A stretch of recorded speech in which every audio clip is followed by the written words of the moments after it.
Hello, my name is Steve Moore, and I'm coming to you here from Southern Ohio, and I've got a focus of continuing a dialogue on where we're at with the challenges that businesses are facing here with the COVID-19 crisis. Did a little introduction yesterday, and you can pick up on that with some ideas and of what our overall plan is. What we're trying to focus on today is more specific information as it relates to recovery and relief funding that's being made available by the government right now for small businesses. So picking up with where we left off, we have a wide spectrum of businesses that are impacted by COVID-19. Some of them are impacted significantly, some of them have minimal impacts. Legislation was passed last week, and I think it's really challenging to see what that is going to mean for everyone individually. So I'm here with Bryce as we continue the dialogue, and his business in particular is somebody who is really going to need to understand what opportunities are available. Yeah, and so I've read through the attachment PDF that the government has put out, and I think one of the first questions that people are going to have is, how long is this going to take? And again, you may not have all the answers here for this, but we're really wanting to create dialogue for people in Southern Ohio, and that was my kind of first question: is how long will this actually take for me to receive funding? So what we saw was legislation that was passed, in late March, and what we're also hearing from kind of the small business loan program is the key, right? That's really what everyone is focused on, and what we're seeing is the legislation was passed, and most of the banks that are either in the program or wanting to participate in the program are a couple of 2 or 3 weeks away from developing the actual guidelines and the processes to make that happen. So that's the challenge right now is we're in that spot. My recommendation is to people is, so the SBA has programs specifically for banks, lending programs that are established with SBA loans right now. So there are banks that are already in the program. There are other banks that are wanting to get into the program because of this issue. So historically, when a small business in the community would have a challenge with needing a loan or whatever, there's a website, and you can get the different banks that qualify. My recommendation right now, based on the fact that banks are still trying to get involved, is to contact your local bank. Whatever business you're involved with right now, or whatever business you have right now, whatever bank you're involved with, is your first stop. Because what we're seeing is a lot of people that weren't necessarily participating are going to participate. And why that's important is we don't know all the requirements that are going to be laid out, but we know some of them, right? They're going to say, I want your tax returns, I want copies of your wage, payroll information, and different things like that. In most cases, your existing banks are pretty well familiar with that already. So that's a good place to start, but that may not be you may not be able to get that support from there. Well, and I think one of the things that's important for everyone to understand through this process is, originally you can go to sba.gov and click on the disaster relief and go ahead and apply for that. And so I went through that process as a business that so far has lost 20% of recurring revenue.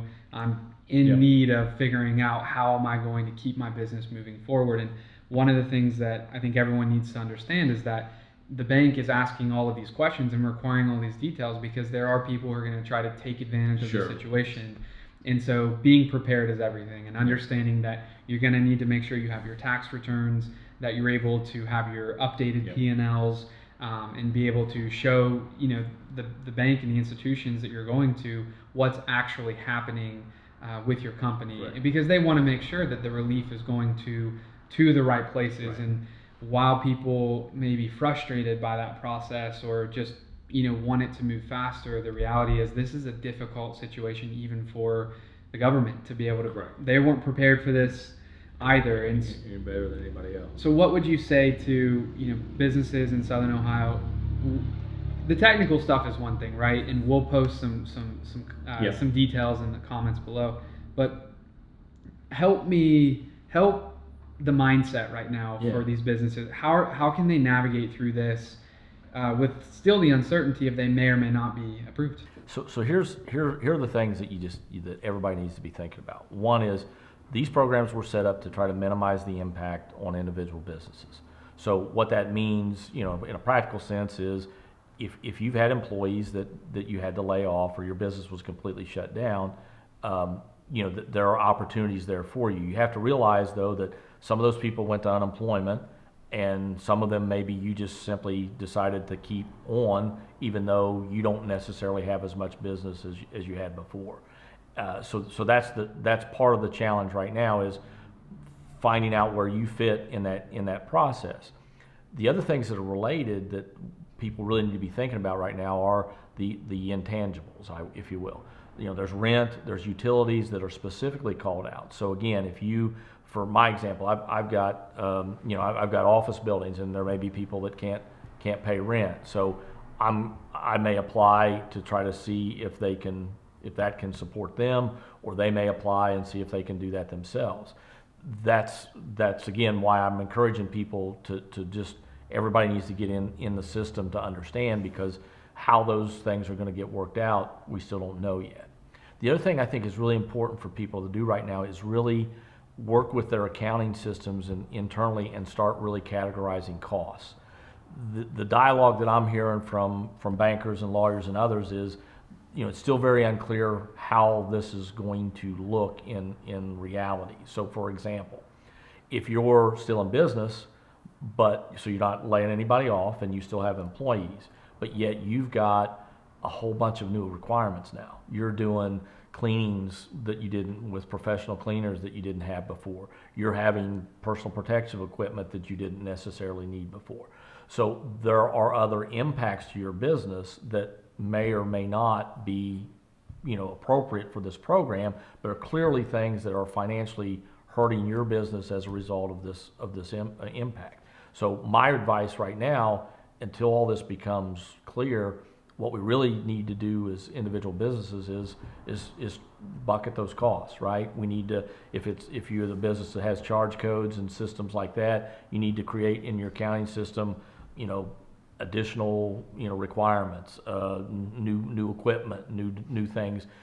Again, as we've said in this dialogue several times, we don't know the complete outcome, but what we do know is, if we're not able to clearly identify and document those activities, when this does get settled and people do develop the program and everything else, your ability to recreate information is almost useless. What you really need is a system to start doing that now. And if some of that stuff is not appropriate or whatever, then so be it. But at least you as a business are starting to lay those things out and identify those things on a day-to-day basis. Yeah, and just to be clear, when you're talking about clearly identifying and documenting what's happening, you're talking Correct. About new expenses that come up that you have to pay. Correct. Yeah, but so that's going to be somewhat easy for people who use credit cards or have a bank statement.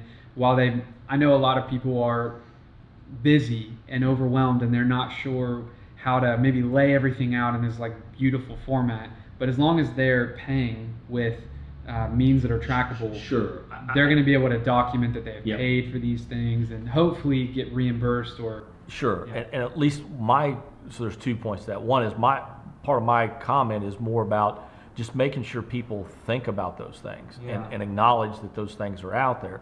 And two, in the information I've gathered, I don't think that there's going to be, the government and state and local officials are clearly saying they're going to try to do everything they can to help small businesses. So, having notarized copies of this or that, I don't think that's going to be necessary. So I think general documentation is going to warrant that approval, but in the end, having your thought process to even acknowledge that those are things that you need to think about.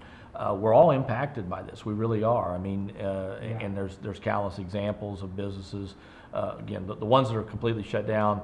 I mean, it's not simple, but it's simpler from this analysis to say, where you'll start with that. It's really the ones which I think there's a large group that have some impacts, but not complete impacts. So how do you decipher those?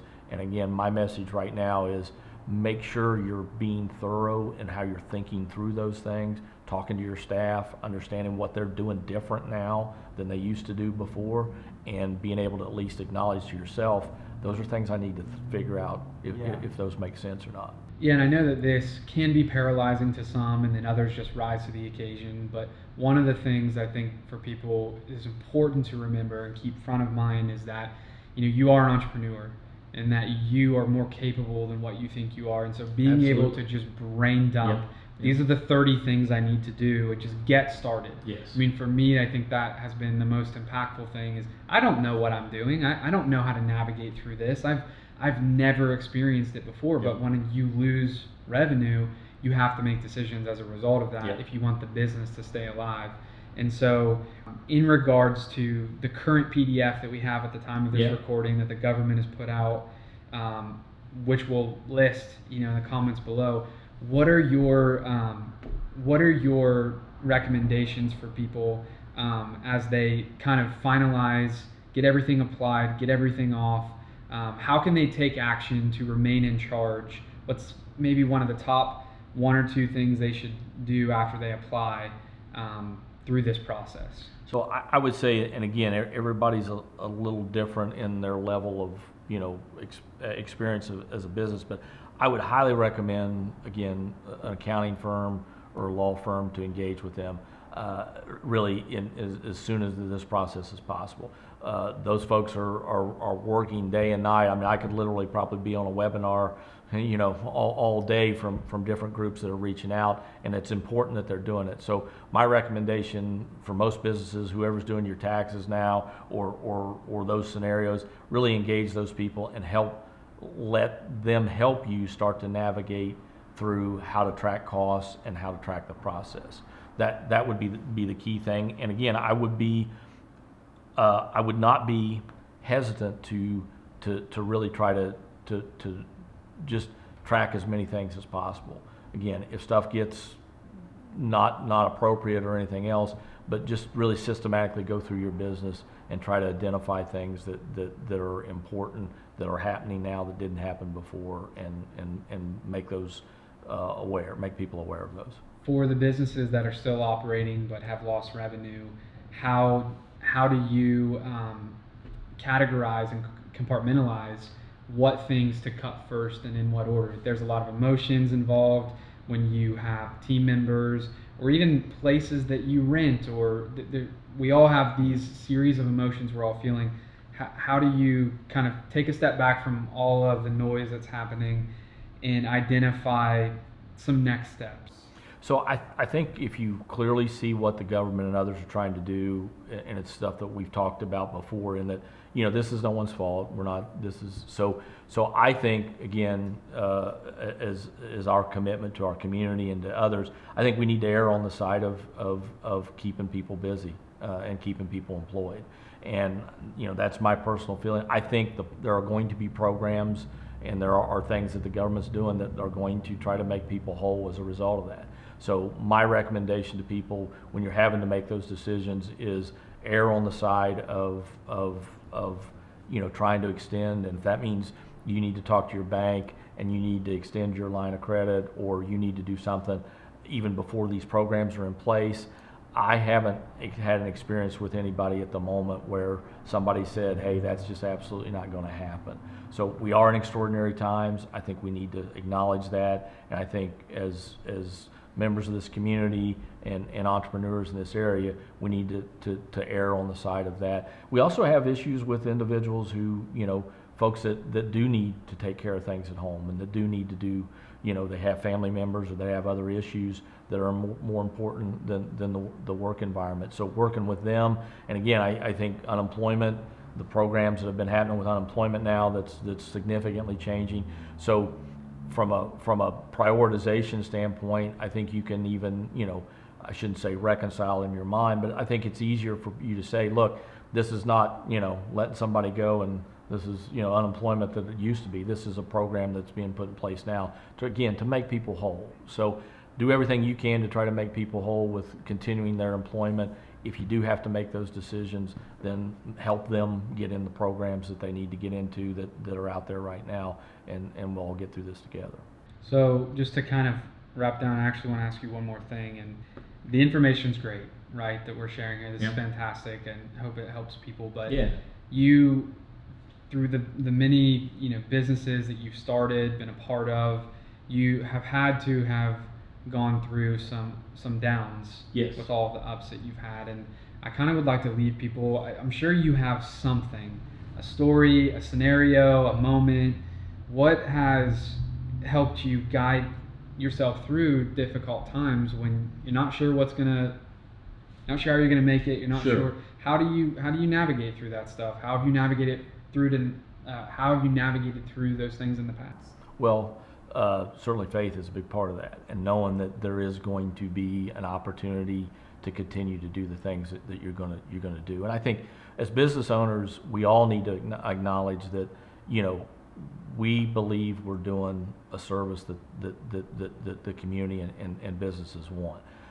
I think when you start from acknowledging that, the next piece of that is, honestly, from my experience, is planning and strategizing, because this is a unique time. We've said that several times. And when I've had experiences where businesses have really had a downturn and things haven't went well, really being able to take a couple of days or whatever and put together some plans and put together some strategies to really think about what am I doing wrong and what needs to change.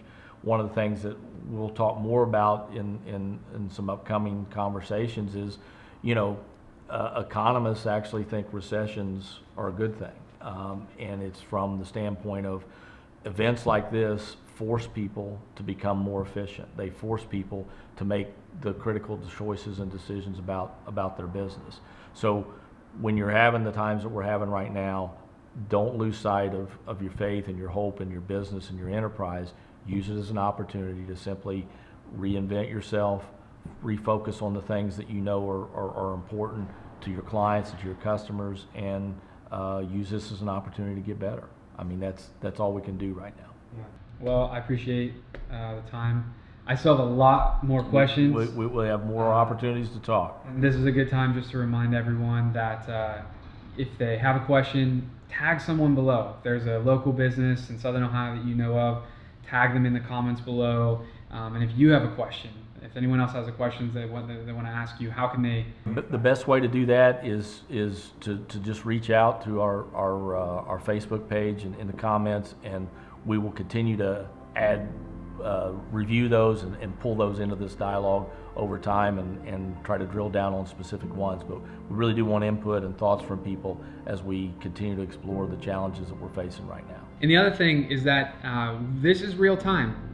Every 24 hours is a brand new day. So we want to take the dialogue even further. If you go and search the Steve Moore Group in your Facebook bar, you'll find a private group for businesses in Southern Ohio where we're answering questions on the daily, and the community is coming together to provide more feedback than even what Steve himself can provide. By no means does he have all of the answers, but I definitely think that this is a time in Southern Ohio specifically for businesses to come together and maybe go through this process with some insights that someone else is experiencing and having. You can find us by searching the Steve Moore Group in the Facebook search bar.